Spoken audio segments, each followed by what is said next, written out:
This is Tony Kelly, the host of Birmingham's Breakthrough TV. Our Health is Our Wealth show. And today, I'm privileged to have in the studio, or should I say virtually from his home in London, Lyndon Wissart, the well-known inspired diabetic. Welcome, Lyndon. Thank you very much for having me, Tony. It's an honor and a privilege to be on Breakthrough TV with you today. Thank you very much for having me. You're welcome. And one good turn, they say, deserves another, because you had me, you're media savvy, and you do a lot of radio and TV there in London. And you had me on one of your radio shows earlier this year. So I'm returning the favor. It's important to have you because it's on your t-shirt, you have an inspiring message to tell about how you conquered your type 2 diabetes. But we'll come on to that. Well, Thank you very much. good to have you. Now, I think it's... Go on. No, just said thank you. You're welcome. You're inspiration to others as well, Tony. So don't make me sound so big when I know who you are, what you've done. So that's why I had you on my radio station before. And you've touched many lives and helped many people throughout the years. So when I came across you, it was an honor and a privilege to actually meet up with you and talk to you. So thank you very much. Oh, you're welcome. Thank you and well done to you. I hope the head isn't swelling. I need to be able to go through the door when I'm finished. Anyway, Lyndon, back to you. It's all about you today. Please tell the viewers and listeners about your early upbringing and childhood. It's an open-ended question. So you start from birth and take us through up to high school, schooling. Well, I was born in Hackney, Bethnal Green Hospital, which is not there anymore longer. And when I was 4 years old, I moved to Tottenham. That's where I grew up till I was in my teenage years, early 20s, where my mother still lives in Tottenham now. So all my years I've spent in Tottenham. I loved living in Tottenham. I grew up with great friends, brilliant friends. There's lots of people say negative things about it, but when you're in that environment, you love your environment, you love your friend, the atmosphere, the people, the food, the shops. It's an energy that I used to live with back in the days when I was living in Tottenham.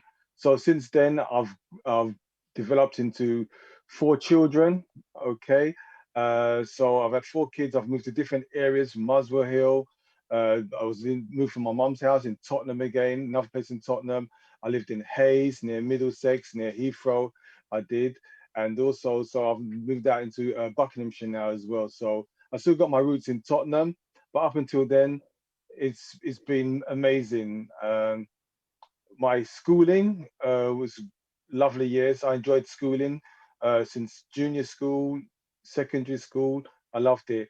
I started my catering business or catering in my early teens actually. That's when my love of cooking became predominantly in my mother's house. My mother used to grow vegetables in a garden, and as a young man, I was the latchkey child. I was the baby of the family, so I'd be the first one home, and when nobody's there, so I had to come home, go into the garden. My mum used to have to grow some scallion. I used to cut the scallion, come back in, fry the scallion, throw some baked beans in there, fry 2 eggs and bread, and that was my pre-dinner food before my mum came on, before my brothers came on from school. All So right. that's my early days of. All right, we'll come back to the catering and the cooking in a bit. But you went on to Yeah. just mention brothers. So within your family, how many brothers and sisters are there, and where are you in the family line? I've got 2 brothers and 1 sister, and I'm the baby of them all. I am. I'm the last. Yeah. They say I'm the spoiled one, but I don't think so. All right. Now, I'm going to ask a question which I didn't think of, but it's come. You kept on going on about Tottenham. Are you a Tottenham Hotspur football supporter? Well, I grew up in Tottenham, so I have to be a Tottenham Hotspur football supporter. Yes, I am. Oh, right, okay. If you'd said anything else, Yes, I am. people would say, my gosh, this man has sold out himself. No, no, no. I don't support anyone up north. I don't support anyone in North London. I support the team where I grew up in. Yes, that's I good. do. You keep it real. All right. Keep it So, real, definitely. so okay, you did your secondary education. You started sort of cooking latchkey kid you mentioned, Yeah. and so on, and eventually you finished school. you then started a professional career, so to speak. Tell us more about that profession stroke career. What did you go into? Well, my professional career started when I left school. I was on a YTS scheme, uh, but it's youth training scheme back then in the early 80s. And basically, what the scheme is, you go into a hotel where I was, and you worked in all the different departments from banqueting to the kitchen to housekeeping to the finance office, front of house, the porter as well. So I done all these different jobs, but my goal was to work in the kitchen. So after 12 months on the YTS scheme, you can choose which department you can go into. So I went straight into the kitchen where I started my career. So I started my career working in the kitchen, doing 7061 back then. That's the first qualifications for catering. And then I graduated onto 7062. And when I started the 7062, I started out at the Savoy Hotel on a one day a week schooling system they had back then. Um, so I work for like 4 days, and one day a week I go to college to do my study. So it's an on job training, which is brilliant, and I loved it. So my early days of catering, I worked at Hamley's as well, the toy store, Hamley's toy store, when I first started. A massive hotel called Mount Royal Hotel in London, Marble Arch. It's not called that anymore now. It's called Suffolk Girls. And then after that, the Savoy, and then from Savoy, Lloyds Bank International, which is in Cheapside in central London. That was a brilliant job. And the transition from the Savoy Hotel going into the banking industry was like in private dining. It was so when I was at the Savoy Hotel, I'd be working morning, noon, and night, Saturdays, Sundays, everything you do. When I went to the bank, I was working 7:30 to 3:30, Monday to Friday. It was like a different type of world. It was totally different, but it was very enjoyable. I learned so much in that period of time, and from then it's transcended me onto working in outside catering from major corporations. I worked at Wimbledon. I've worked for royalty. I worked for celebrities. So many things has happened since then. So yeah, it's been a bit. My journey's been brilliant, and and I still love cooking now. Even now, I still love cooking. There's no time I ever stopped. I didn't like it. All right, let me ask you something. You might be aware, I'm not so sure. Home economics or cooking, is that being Yeah. taught in secondary schools now? Do children of that age group do home economics and cookery in the schools now? Are you aware? To be honest, yeah, they do actually, because one of my friends is a teacher, and he teaches cooking classes at school. Yeah, he does. Yeah, so there's some schools do it. They do. I know my school when I was going, well, I done home economics. I was there's two guys. There's two guys and me and another guy that was in it. It's pure girls in there, well, young ladies at that time. And a lot of them would ask me questions, about this and about that. It's amazing. I remember because I enjoyed it so much. I did. So home economics is there, and I think they should have it in all schools now anyway. Because I think if you don't teach children the basics about how to cut even an apple or a fruit or hold a knife, in the kitchen to learn more about fruit and vegetables, they're gonna grow up buying stuff all the time rather than preparing their own food. You know, they really are. So I'm happy that all my four kids they can cook. You know what I'm saying? So yeah, they can wash, cook, and iron, You've which is brilliant. you've taught them well. Okay, well let me on the same theme. You said only two boys, yourself and another young man were in the class. Um, Yeah. it's in jest I say this. It is said that most men cannot cook, although it is a known fact that some of the best chefs in the world are indeed men. So, what is your response to that viewpoint, which some might deem to be sexist? I don't think it's sexist at all. I think there's so many men working in the kitchen, and to work in the kitchen is hard work, long hours, tiring, mentally and physically tiring. It is, and there's a lot of banter in kitchens as well. And I don't know for some reason why there's so many more uh, men in kitchen than women. Some women in kitchens, they enjoy it, they graduate to it, and a lot of the women that actually work it, they work in the pastry section. I've worked in kitchens where the pastry sections, where they're cooking desserts, is just pure women in there. No men, just women. From the head chef down to the porter, pure women in one section.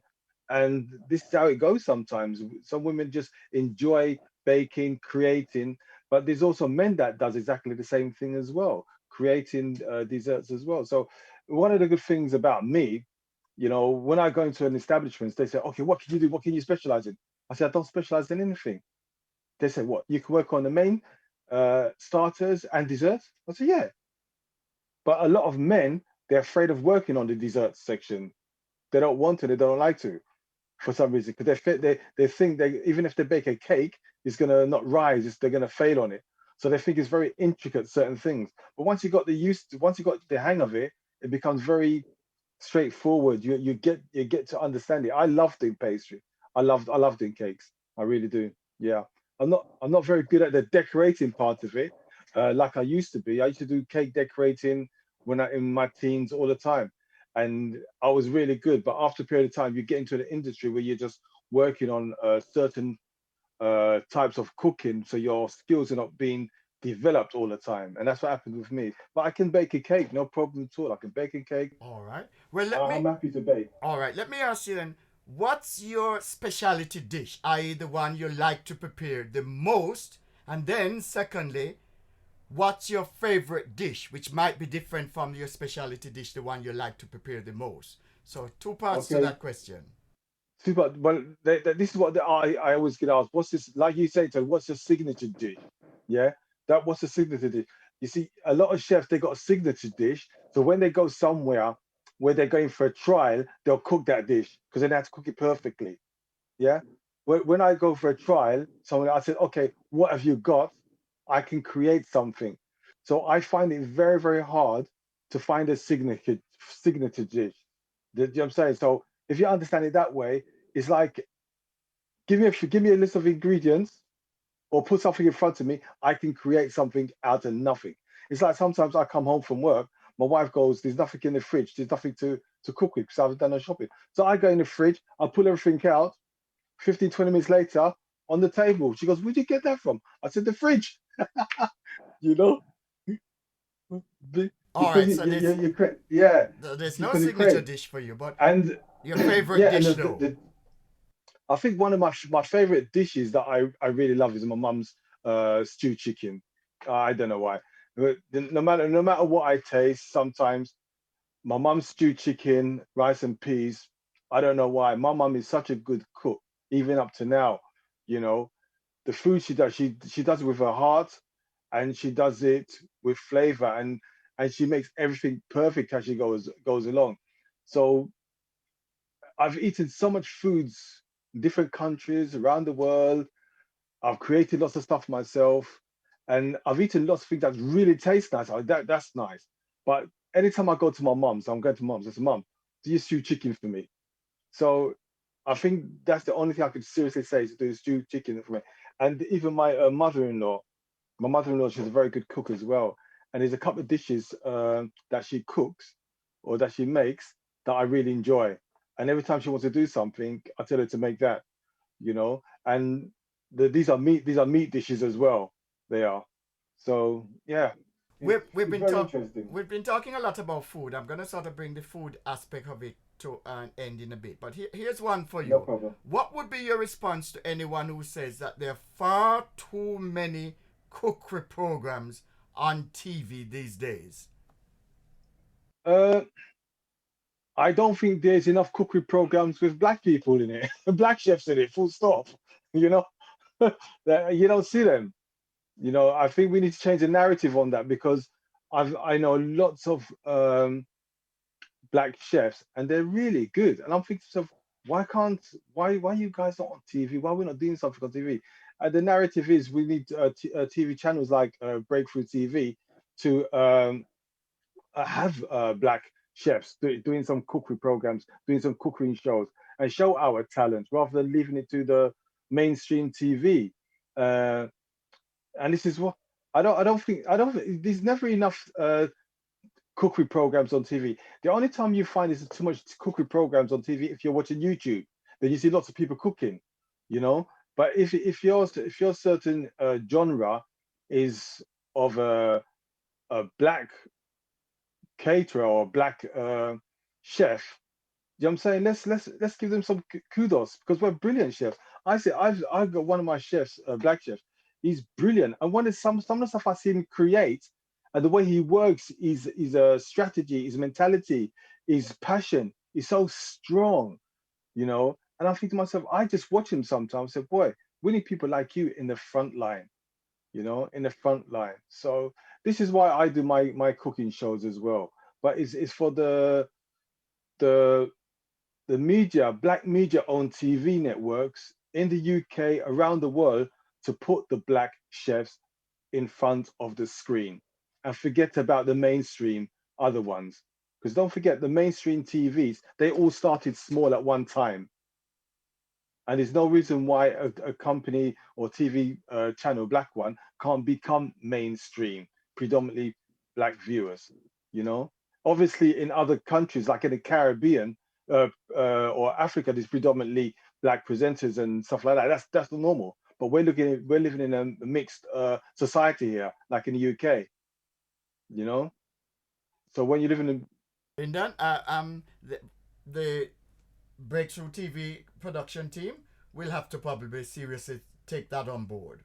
Let's move a bit on from food now. We've been in yeah, lockdown. This is the second lockdown of two. You mentioned wife, you yeah. mentioned four children. I want to know how have you coped during lockdown and has it affected your business in terms of the preparation of meals for the public? So first, from a family dynamics, how have you and the family, the wife and the children, coped during the lockdown period? And then secondly, as a chef, caterer, being all this cooking, how has that impacted on you preparing meals? Uh, I think the family aspect of it, we're definitely spending more time together now. Uh, they see much more of me now, you know. So it's like a different type of conversations that we're having in the house. It's like it's not like a rush conversation. It's like now we're at home. Sometimes because not all of them live at home, so sometimes all day we have different types of conversations about different issues. And then I'm thinking to myself, I didn't know my daughter felt like that. You know, I didn't know you think like that. I said, okay, okay. You know, it's amazing. You're learning more about being around your family. You know, even with my wife. You know, I've been with my wife for 20 years now, and even during lockdown, you're finding a new form of bonding or clarification of things that need to be done around the house or the goals and the dreams that you want to achieve together. Even though you're going through lockdown, you discuss more things, more intimate things, what you'd like to do, and you got to find a level of understanding between each other to say, okay, let's compromise certain things, you know. And to be honest with you, it's been very interesting how you find a blend in the house of cooking for different people, what who likes what, who doesn't like what, who wants to eat when. Do you know what I'm saying? One wants to eat now, the other doesn't want to eat. It, it's it's all over the place sometimes. Sometimes everyone's doing their own thing. You know, it's like sometimes I want to eat, so I just eat. Sometimes they just eat. It's a different dimension in the household, but it's very positive though. I must admit it's been positive. We're lucky in the sense that we've got a garden. We've spent a lot of time in the garden. My wife loves the garden. I don't really. I'm not really a gardener, but what I found is that doing stuff in the garden with her made her feel much better, and I found it therapeutic to be in the garden actually to do Absolutely. something different. Mm. And So, it's amazing when you do something different, it gives you more energy. yeah, yeah. It gives you a new it gives you a new frame of life. It's like, wow, okay, I'm enjoying this. It's not too bad, All right, so that's you know. family. Let's talk about Yeah, in the public preparation of food and so on, the meals for the public the as a chef. How is so that so impacting? for, the impact has been catastrophic, to be honest with you, because we've lost what we've been doing before.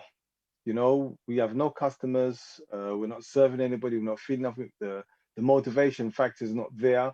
Apart from if you're going to cook at home. If you're a chef and you enjoy cooking, you know your passion is to continue cooking at home. But if you're just cooking cooking at work and you don't want to cook at home, that's another challenge, you know. So it's impacted a lot of people. I've spoken to lots of my chef friends as well. They're looking to do other things. Some of them's got driving jobs now. Some of them are working for other organizations, doing different things. So you got to think out the box of what can you do now. So it's affected a lot of people in the catering industry a lot because they've lost income, they've lost work, all the contacts that they've had before, it's not there anymore. All the people that used to be so busy, you can work 7 days with, they've got nothing. So it's a big impact on a lot of people, and it's impacted on me as well.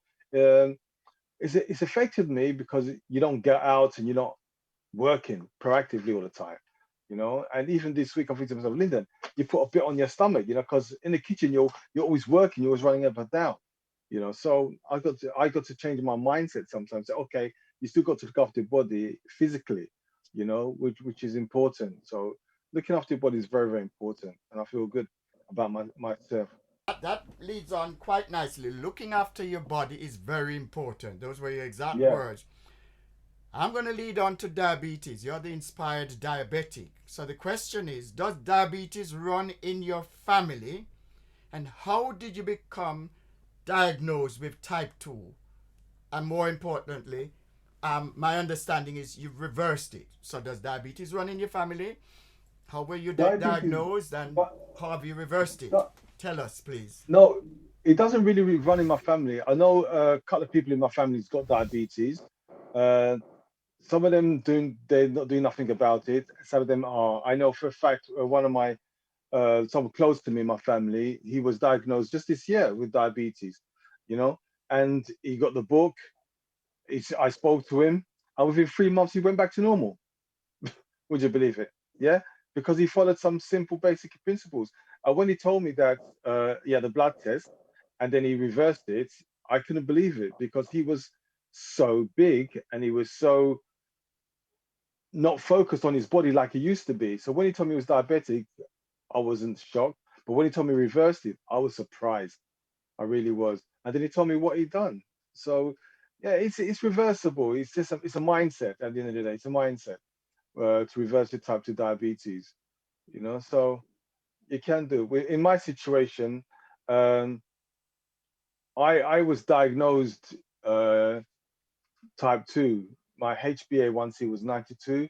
My blood glucose was 15.9, which is the pinprick one. And when I was diagnosed, I didn't even know what that was. So when they told me my HbA1c was high and my blood glucose, it meant nothing to me at the time.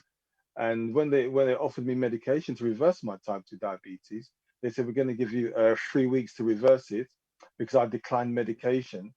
And Good on they you. said to me, oh, sorry? I said good on you refusing the Yeah, medication. Mm.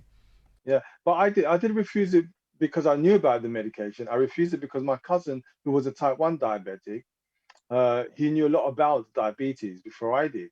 And he said to me, Lyndon, if you ever become diabetic, don't take medication. And I thought to myself, oh, okay, no problem, you know, but I didn't think anything about it at the time. So when I was diagnosed, we're going to put you on a medication. I said, can I try without medication? They said, I don't recommend it. So I'm thinking to myself, my cousin said, don't take it. So my doctor said, take it. And I'm thinking to myself, all right, what I'm going to do is have the benefit of the doubt. So my doctors gave me 3 weeks to reverse my blood sugar levels. So my HbA1c was 92. Within 25 days, I reversed it from 92 down to 77. With 28 days, I went down to 60. And in a total of 105 days, I went down to 41. So 41 is below the diabetic level. So if you're 42 and above, you're diabetic. 42 and below, then you're not diabetic anymore. So So let me ask you something. Did yes, you have on a lot of weight at the time? And were you eating unhealthily? And what year was it that you were diagnosed? So was it weight issue, uh, eating unhealthily? well, I was diagnosed in October 2015. I was, and was I overweight? Yes, Tony. It's like my breakfast in the morning, for example, when I was going to work, I'd have 3 slices of hard dough bread, yeah, okay, with butter on it, yeah, and then I put jam on it. and I used to have a cup of a latte, and I would put 3 to 4 teaspoons of demerara sugar in that, and I'd have honey on top of that as well. Um, so I'd have that on my way to work in the morning.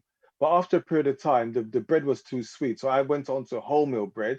I didn't like wholemeal bread. Then I went on to granary bread, which I much preferred. But it was still 3 slices or 4 slices because some of the granary breads were a bit smaller.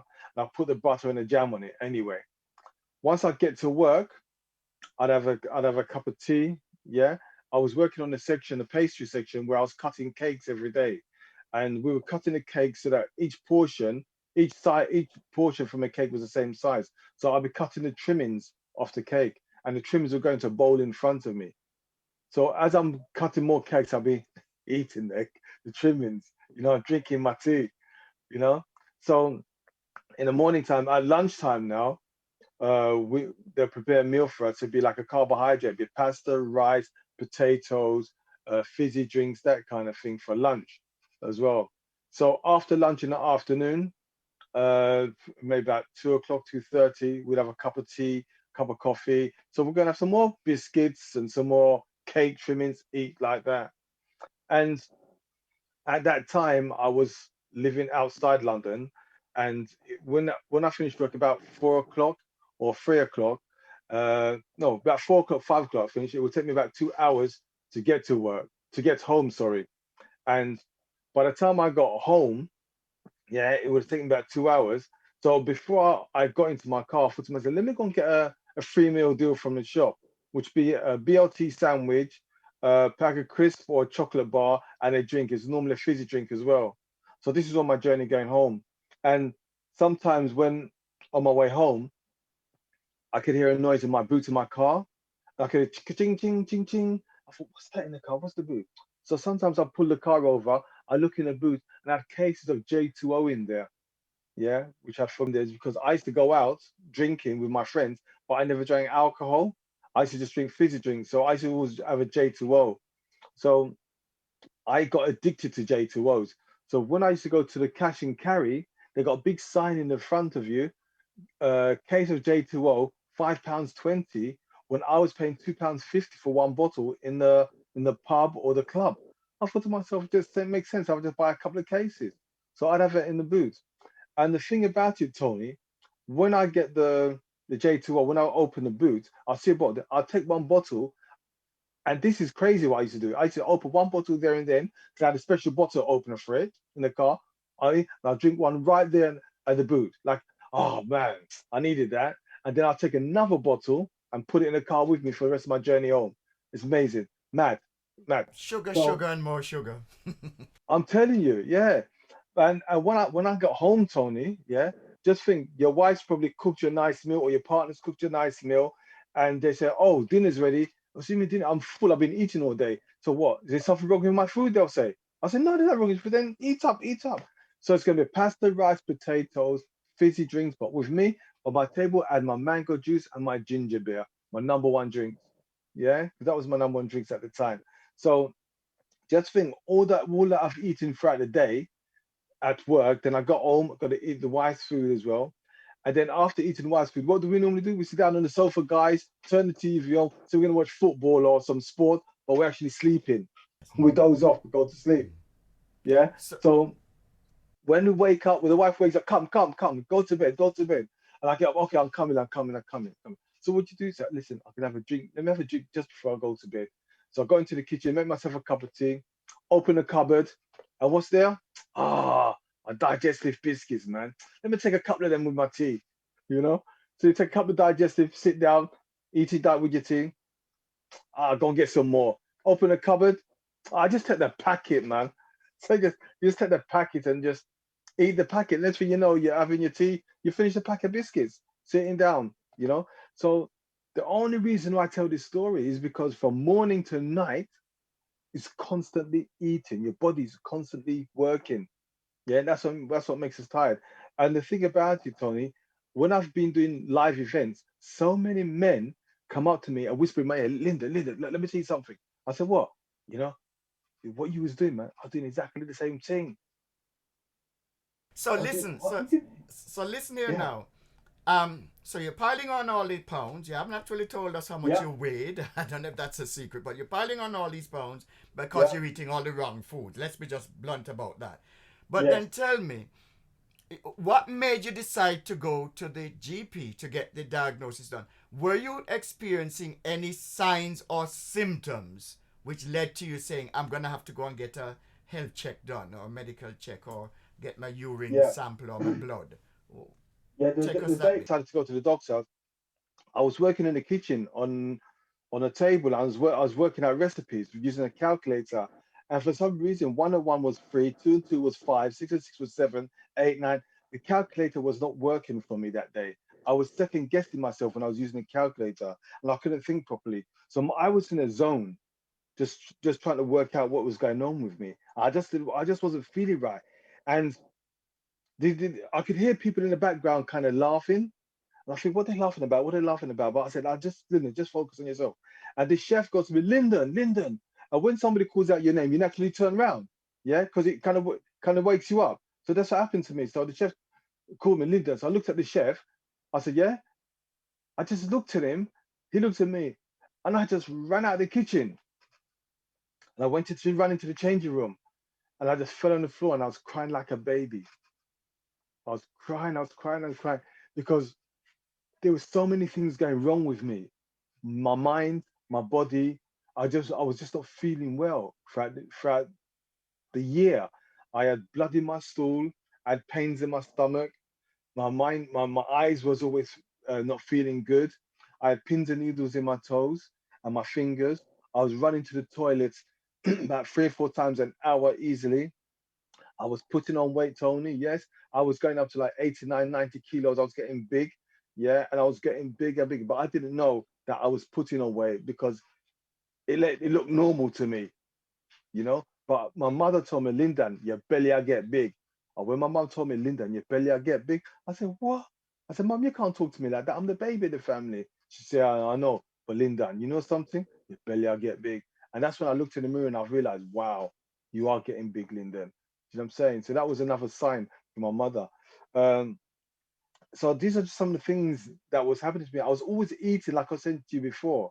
You know, I was always eating, and also these other things that was going wrong with me. I just wasn't right within myself. I had a short temper as well. And also, when I was always thirsty, I would be drinking water. I'd be drinking a fizzy drink all the time instead of drinking water.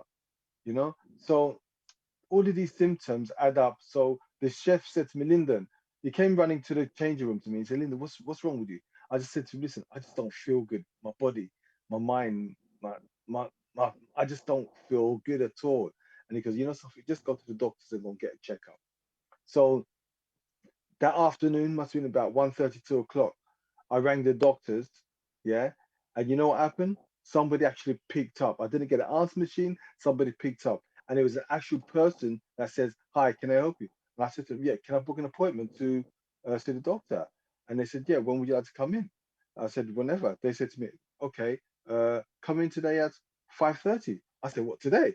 Yeah, because normally if they say come in tomorrow, the week later, or 2 weeks later, we can't book you straight away. But I came in the same day, Tony, and going to the doctors that day from work was one of the longest journeys going home. And I didn't even tell my wife I was going to the doctors. And did I they told on nobody. that first visit to the doctor? Did they do? They don't normally do a urine sample during in the No. afternoon. Did they do a blood test then and send it off to the lab? Yes, they done a blood glucose test, which is a pinprick one. Okay. And that was 15.9 when it should have been 5. That's when the doctor said to me, "You're probably diabetic." So they sent me the following week for the HbA1c blood test to get the results. And that's when I found out a week later that I was diabetic, Type two, you know. right? Mm. Type 2, yeah, type 2 diabetes. And the thing about it, Tony, when I was at work when they rang me in the afternoon, and the lady on the phone rang me and said, "Okay, Mr. Wissart, you're probably diabetic." You know what I'm saying? It's like you're probably diabetic. You're going to come to the doctors next week, such time. Oh, okay, fine. And it was just like that. You know, it's that they shock you, then they leave you. You know, it's like give you a shock. Oh, you're on your own now. You know. So no, so when I found out what I was when I was diabetic, that I need to know. Okay, so I said to my doctor, how did I become diabetic?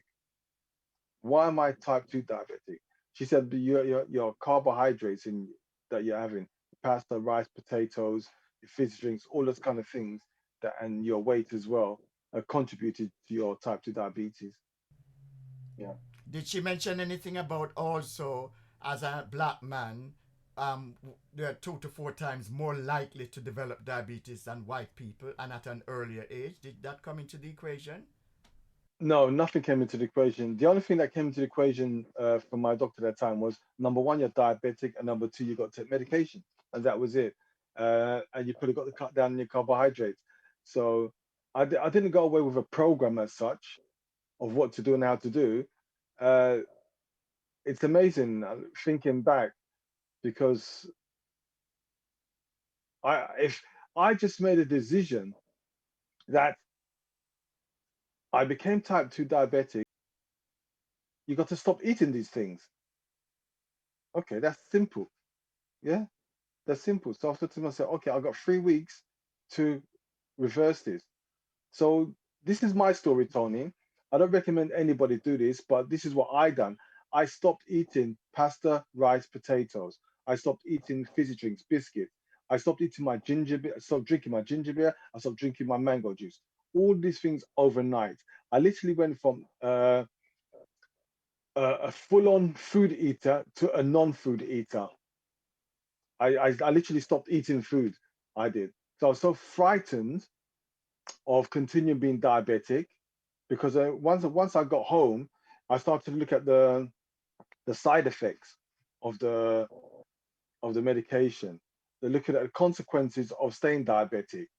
Every 22 seconds, somebody loses a limb through diabetes. Every 6 seconds, somebody dies through diabetes. Yeah. In the UK, there's 4.5+ million people with diabetes. Worldwide, there's 400 million people with diabetes, and it's growing, and it's growing, it's growing. I'm thinking to myself, why is it? Tell the It listeners was and viewers, what exactly did you do? Take us through what you okay. did then to. Okay, what I did, Tony, the first thing that I thought of, what are the consequences of me staying diabetic? Number one, I'm self-employed.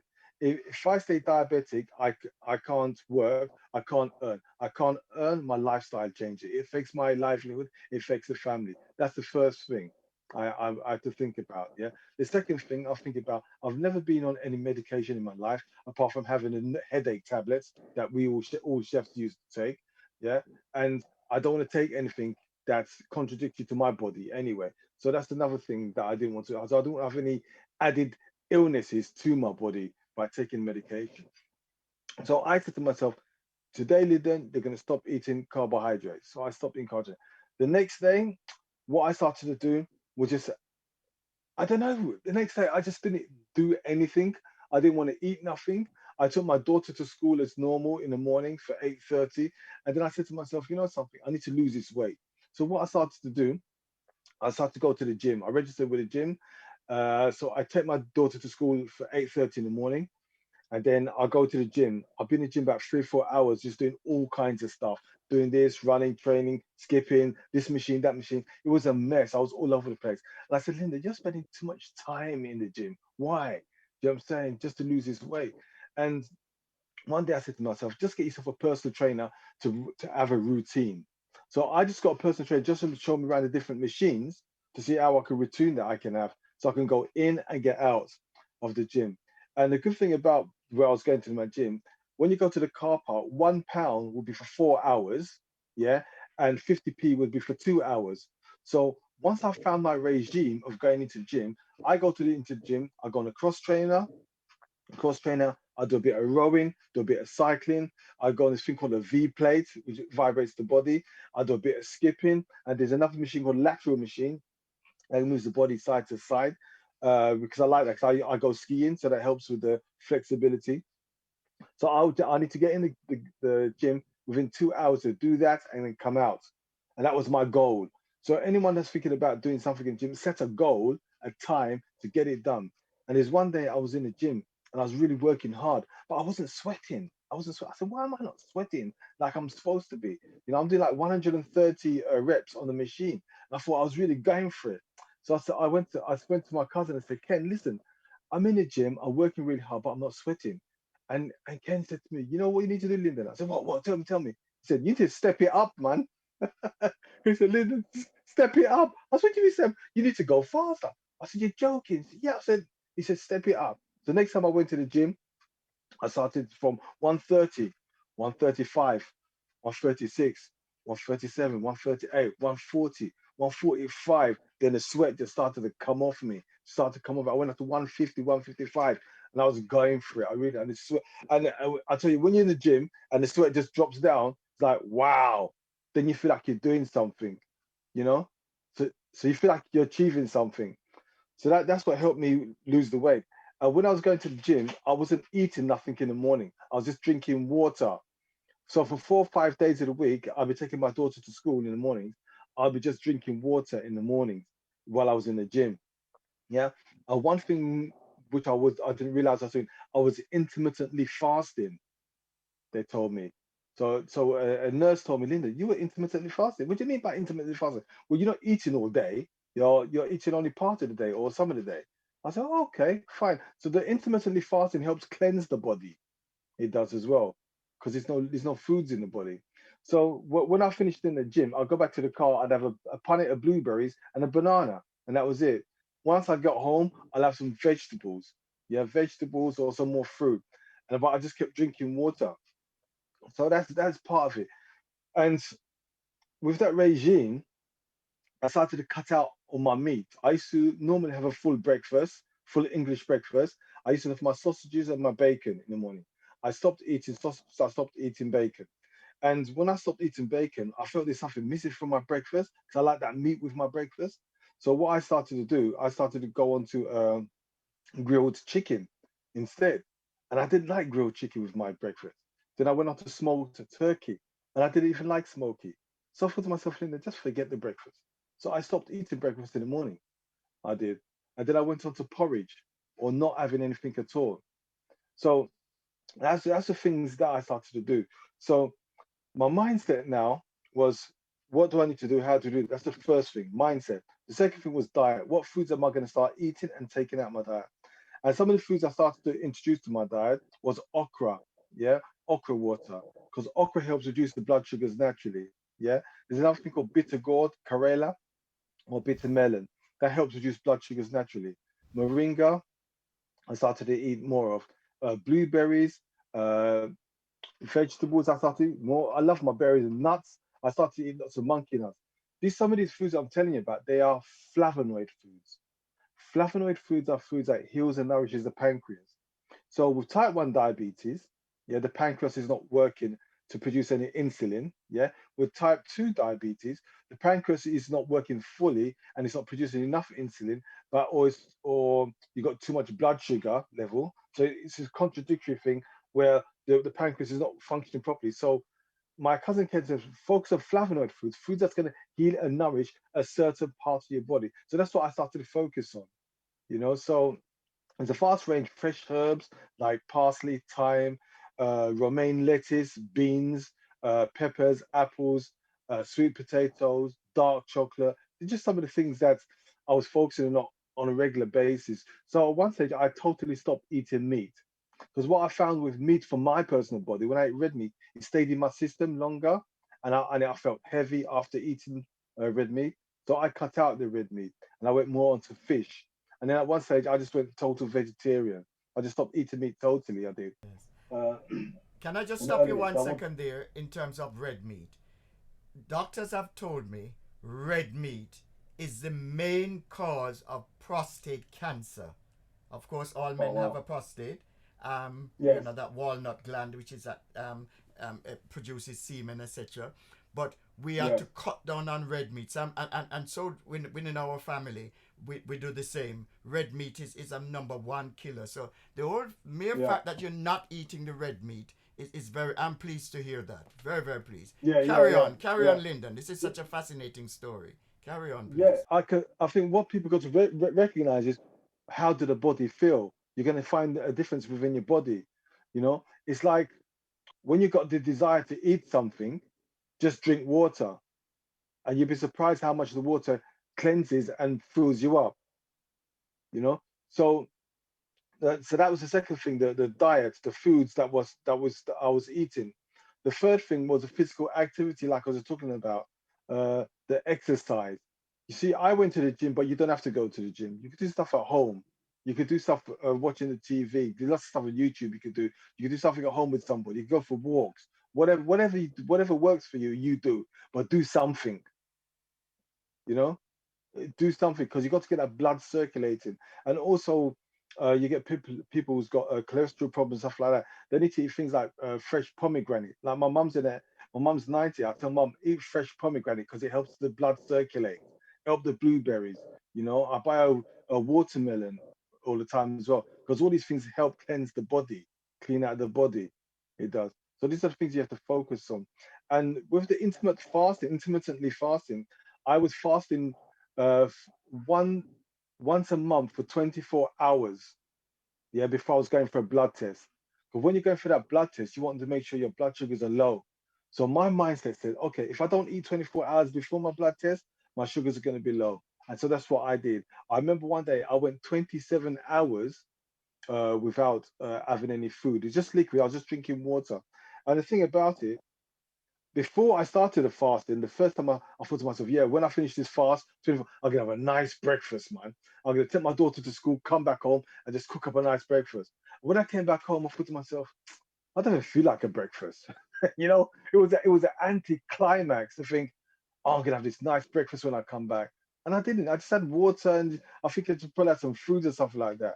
So your mind, your body, and your palate, especially your palate, your taste changes.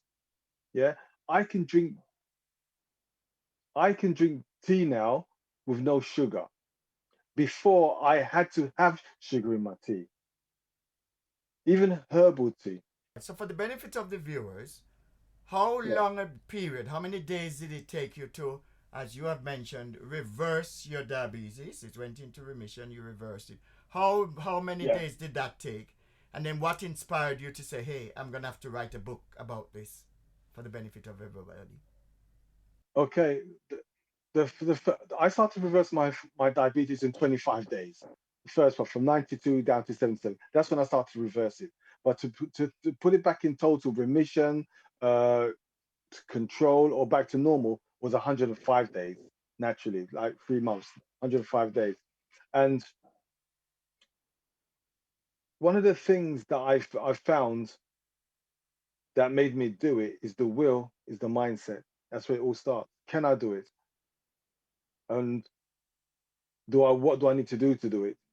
So that's when I came up with the four things. When I got to 60, when I went from 77 down to 60, my HbA1c, that's the day I met up with my cousin Ken. Yeah, because my cousin Ken was type 1 diabetic, but he became type 1 diabetic through stress related.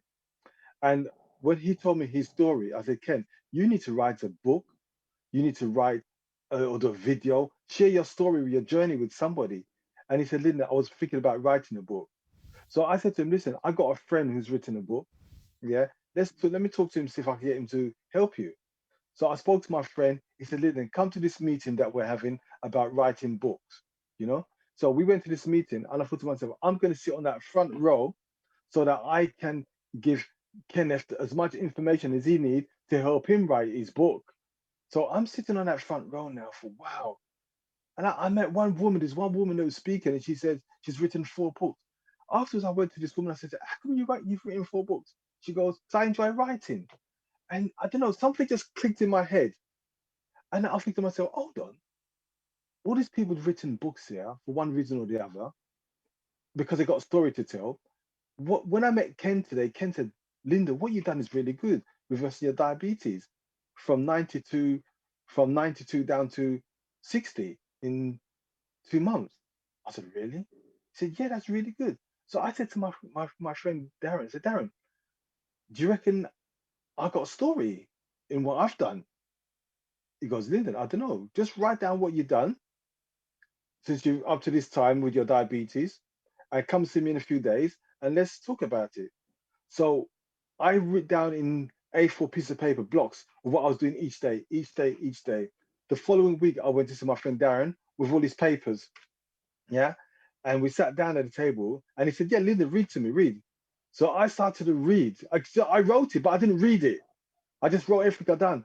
And I'm reading it back for the first time and I started to cry. I started to cry because I was looking at me and I was thinking, I was doing all this. I went through this in the last 2 months. I could not believe it. The change, the foods I was eating, the things I wasn't doing to get me to this place.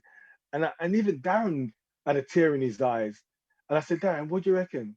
And Darren said, Lyndon, you got a book. You got a book. And that's how I wrote the book. That's how the book came. My intentions was never ever to write a book. It never come into my head to write a book about my Okay. journey. So Because what because year did diabetes at that time didn't mean anything to me. so It what year wasn't. did It the book wasn't. come out? What year?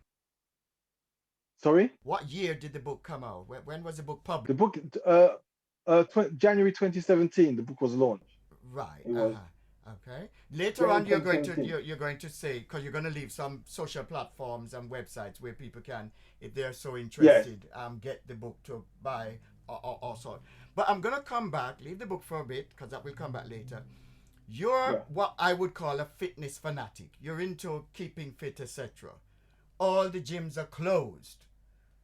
Everything's in Yeah. lockdown. How do you manage to keep yourself fit and active and movement when you can't go to any of these gyms where you would normally do your stuff? Okay. Explain to the viewers You and got. listeners. You have to be conscious of what you got around you, what you can do around you. Yeah. I have stairs in my house. I have a garden. Yeah. I got skipping rope. I can run in my garden. I can run up and down my garden. This is what I do. I run up and down my garden. I do skipping in my garden. I got stairs. Every time I go up the stairs, I run up the stairs. I do sit-ups. I do press-ups. I can do things in my house. And one of the number one things that you have to do is cleanse your body at the same time. It's not just good to exercise. You have to cleanse the body. You have to detox the body. Intermittently fasting on a regular basis, drinking plenty of water, lemon, lime water. I have cayenne pepper in the water as well. Cayenne pepper helps break down the fat. So when I'm doing my jogging at home, I can do something in the house. If you want to exercise, go to the park, go out to the street, just do something. You can even in your bed, you can sit down on your back, move your legs, you move your arms in your bed. There's so much you can do. And this is what I found. I had to start thinking, I've got all this space here, but you don't think you can utilize it until you start utilizing it. And you don't need a lot of space. You really don't need a lot of space. Nice. All right. Now we've touched on. I mentioned how what you're doing since the lockdown, the pandemic, and so on. Linda, can I ask with this whole COVID-19 and coronavirus, and the Mm. disproportionately high number of black people who have died, who have caught the disease, who have ended up in hospitals, in acute wards, intensive care units. Do you? Yeah. You're not a healthcare professional, but do you have any views as to why black people have at the top of the league in all of those categories? In Britain, here we're talking about. What's your view on that? I think my view on it is a lifestyle, is what we're eating every day, to be honest with you. We eat a lot of hard food, we eat a lot of rice, we eat a lot of pasta, potatoes on a day-to-day basis. We love our fizzy drinks, we love our biscuits. All these things, they contribute to that. But at the end of the day, um, we can change it if we want to by mindset. So normally we have potato, pasta, and rice on the same plate. Today just have rice. Don't have potato or pasta. Have that another day. Today just have rice instead of having potato and pasta. Have another day. Today just have pasta. Just break the days up and add some vegetables to it as well. And also have foods like ginger and garlic that helps break down the foods. Lime, lemon in some of your foods help breaks down as well.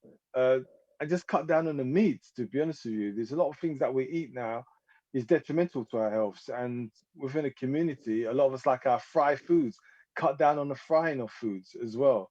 You know, don't get me wrong, it's tough. It's not easy, but it becomes easy when you think it's easy because you have to change your mindset, you know? So your mindset have to be sometimes it's about planning your day-to-day eating habits, you know, and that's what it is.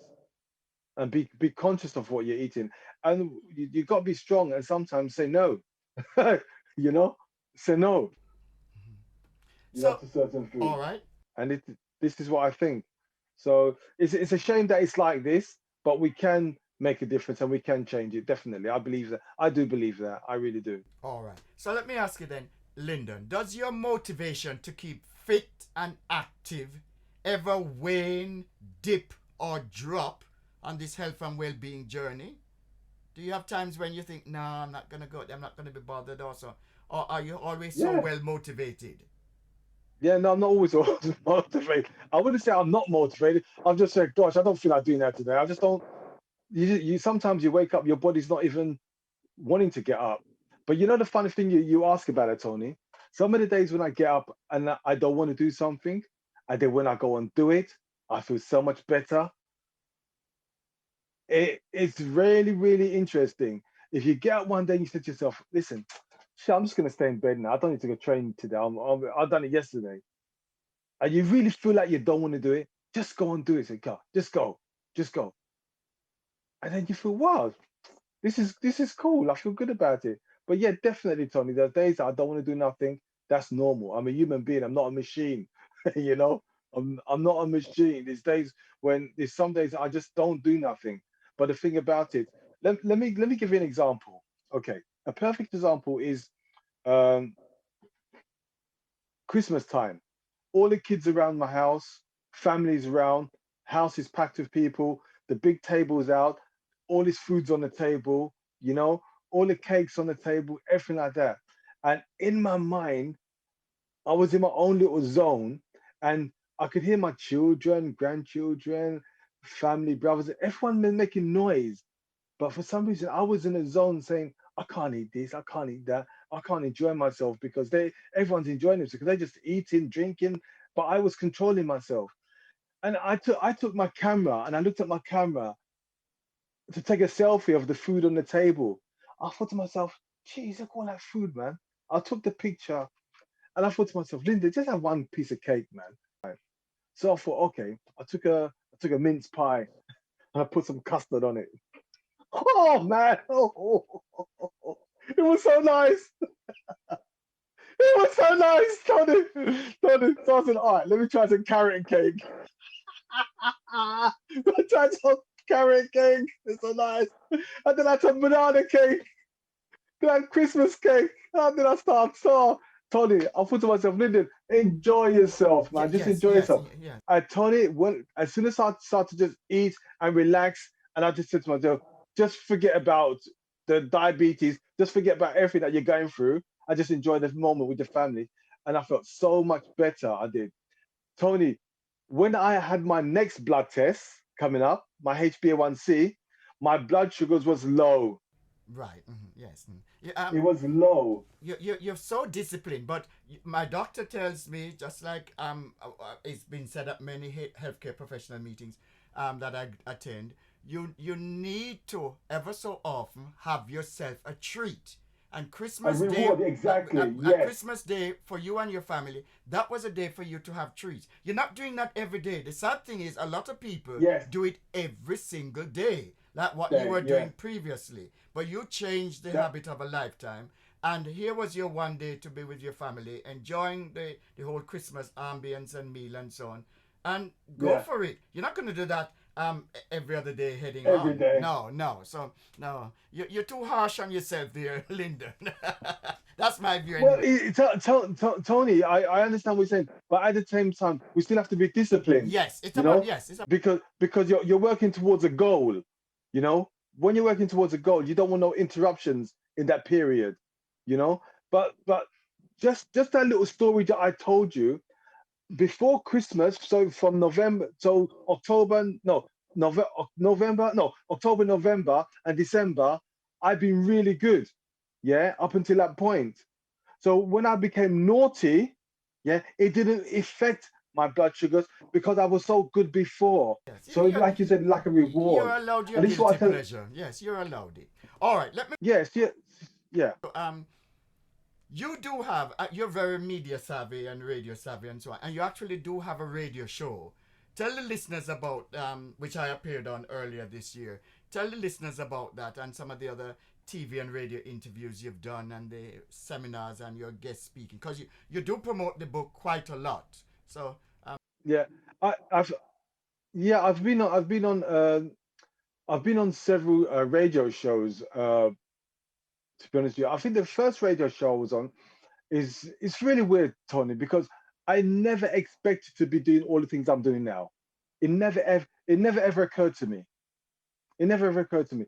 The first radio show that I done is when I was at a friend's birthday party, and we were still sitting around the table. Some people that you don't know, so we just having a conversation, and everyone saying who they are, what they are. And I said to her, "Oh, my name's Lyndon, blah blah.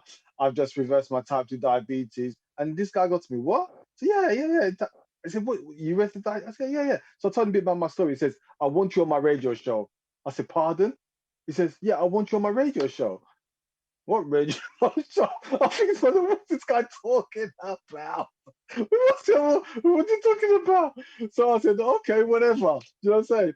So the time came for me to come to this radio studio to do my interview. I was so nervous. I didn't know what to expect. I came with all these papers. I came with this big bag with all these papers. I was in the studio. I put all these papers around so that I can for reference. You know what I'm saying? And he just asked me some simple questions about my journey, and I just answered them, and that was my first one. And then since then, I was on with him again another time. Then I went on to other radio shows as well, other radio stations. It's like I was on the radio about 2 3 times a week.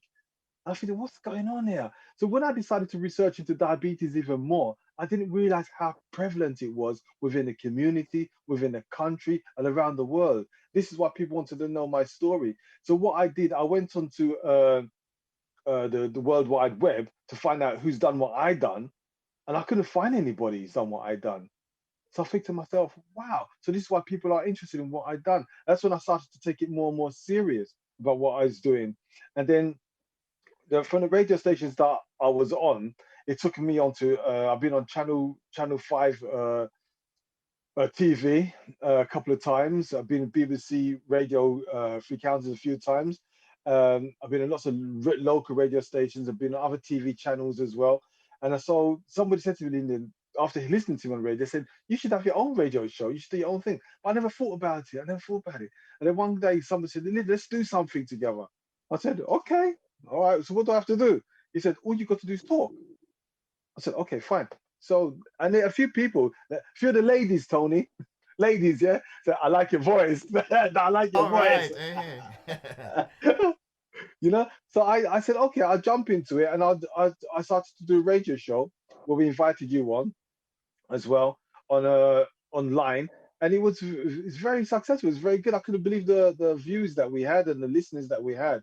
It was amazing. So I continue doing that. So I'm planning to do some more as well with radios. I've been in the Voice newspaper. I've been in lots of articles, local magazines. I've been in as well. I've done many events, live events in front of people where I'm talking about my journey, my story, and this is what I miss the most now. Uh, is not going out there talking to the community, because you get a lot of people they won't, when you're on the radio, Tony, a lot of people who suffer from diabetes, they won't phone in and talk to you about it. Yeah. When they come to the event, they'll come up to you and talk to you then. Indeed, that is true. Yeah, you're so right. So, This, this book, we need to you're yeah, wearing it on the Inspired Diabetic, and you have a copy that's the there. book. I'm gonna Yeah. ask you, where can people buy this? So those listeners and viewers interested in purchasing it, reading more about your journey, and where can they get it? They can get the book from my website, theinspireddiabetic.com.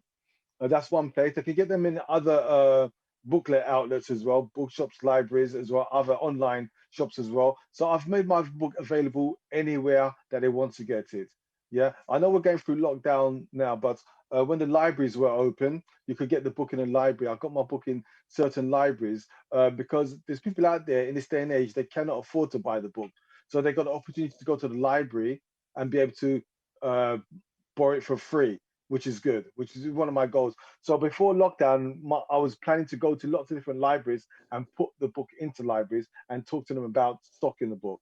But that's gonna be happening in next year anyway. I'm definitely gonna be doing that. So with the promotion of the book, because I've had so much feedback, positive feedback, I continue to share it, and I feel that with the journey that I've been on, a lot of people need to know that they can reverse type 2 diabetes. You know, they need something, they need a foundation of saying, okay, will this book help me to get started? And this book will help you get started to start reversing type 2 diabetes. And the funny thing about it, Tony, with the book, there's no recipes in the book. I've just got ingredients in there. And some people said to me, why you got recipes in the book? But I didn't write the book as a recipe book because I never ever thought about it. So my next addition to this book is going to have recipes in it. It's still going to keep my story, my journey in it, but I'm going to add some more ingredients, some more recipes, so people could have an idea of what to do as well. So also in the first lockdown, I was doing live cooking sessions as well, giving people the opportunity to see what kind of foods they can use to help them as a diabetic as well, low calorie foods as well, which is good. Right. Okay. All of that is very interesting. But so that the viewers don't get a misunderstanding, not everybody. We need to make this crystal clear. Not everybody will be able to, like our good friend Lyndon Wissart, reverse their diabetes. Some No, will and some won't. So if you think, oh, yeah, well, Lyndon said it can be reversed and mine hasn't been able, and then they start getting depressed and get upset. So and of course they're doing it through yeah, their healthcare professional, the diabetes specialist nurse that they're under, and the dietitian and so definitely. on as well. But the book is an eye Yeah. opener in terms of things. So tell me, you're so busy on this trail and with being a chef. What do you do for chill out time, me time, relaxation? Um, what are your hobbies, pastimes? My hobbies, I like playing music. Uh, it's funny. It's funny you should say that. In the first lockdown, I started to do some playing music live on Facebook, and I had so much people tuning in. I couldn't believe it. That's one of my hobbies I wanted to do, to start to play music, and also I play drums as well. Okay, you play drums. What other instrument? Sorry? You say you play music. Drums. What other instruments? No, just drums. Just drums. I just play drums. That's it. Yeah. Excuse me. Just the drums I play. I enjoy playing drums. I'm not as good as I used to be, but it's good to just do something different now. I do stuff in the garden with the wife now as well, and in a lot of my downtime, I'm promoting my book. You know, on social media because Facebook, Instagram, I've got a following of over 5,000 people worldwide and it's growing. So I'm always putting something out there, plugging something out there. I'm trying to affiliate with more companies with different products and services that's going to benefit people within the community with their health and well-being. We're coming to the end now. Yes, no problem. Um, you mentioned one of your websites you have 5,000 viewers. So I want you to make sure Breakthrough TV, Our Health is Our Wealth, is Yeah, among those 5,000 viewers getting to tune into this. That's a promise from you, eh? yeah, definitely. Once I get the copy of it, I'll send it out to everybody. It's no problem at all. What anything I do because you guys are doing a great job. I thank you for having me on your platform, Tony. It's good to be with you and Breakthrough TV. So, like you said, we, I want to ask you to share with the viewers and listeners, Lyndon, your mm, final thoughts on our Breakthrough TV, Our Health is Our Wealth show. We've spoken a lot about a lot of things. Final thoughts yeah. to motivate, in order to motivate people out there and so on. Well, on the Health and Wealth show on the Breakthrough TV, you're going to get a lot of information regarding healthy living, healthy lifestyle, a program, a TV channel that's going to help you stabilize your life, a TV channel that's going to open up your eyes to new and more exciting ways of health and well-being. This is what Breakthrough TV is all about. Breaking through the barriers that other channels don't do. On that note, Lyndon, I want to thank you. It says on your t-shirt, as it does on your book cover, The Inspired Diabetic, How I Reversed My Diabetes in X amount of days. It has been a pleasure hearing your journey. You could go on and on and on, but time is against us. Tony. But it has been a real lovely experience hearing you tell listeners about what they can do from a health perspective, a well-being perspective. That's what the show is about, and you've lived up to the expectations in every way, shape, and form. Thank you so much for coming on, Lyndon Wissart, and all the best for the future. Thank you very much. It's been a pleasure being on Breakthrough TV. Thank you, Tony. Thanks to our sponsors, the Afro-Caribbean Millennium Center on Dudley Road, New Style Radio 98.7 FM, Breakthrough Media Studios, and Breakthrough TV.